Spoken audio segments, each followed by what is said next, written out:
The closure of the iconic Fugard Theatre in Cape Town has left the industry reeling. It's just the latest business to fall because of the devastating financial blow delivered by the COVID-19 pandemic.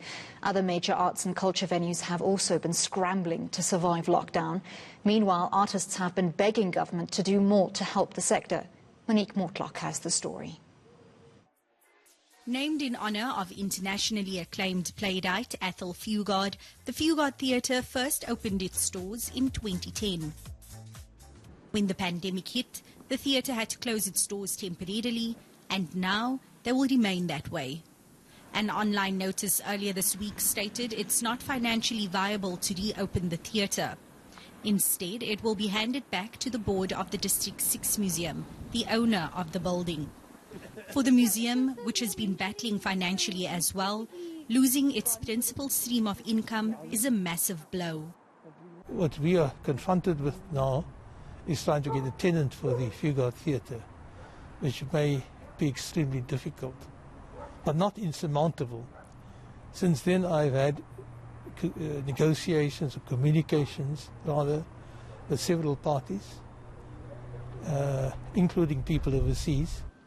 The closure also affects Cape Town's biggest performance venue. The Fugard and Artscape, we had a partnership. All the big productions like West End was staged at Artscape, so we're also losing out. Because if one theatre closes, another one will suffer. Other venues have had to find innovative ways to ride out the pandemic storm. The Baxter Theatre is open this week for its Zabalaza Theatre Festival, but it's still relying on other streams of income to keep the lights on. We ask people to become Baxter Coffee Angels. They pay 30 Rand a month, and that will then go into what we have as a production fund. So last year, it was a great help for us to offset some of the income. We have also hired out our main theatre as a venue, and we continue to doing that as a good space for filming, for photo shoots, for advertising campaigns. It's not only theatres that have been trying to keep the arts alive.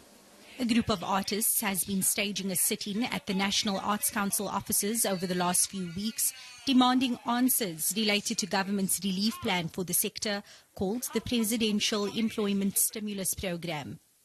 The council says to date over 37 million rand has been paid to 330 beneficiaries from the programme.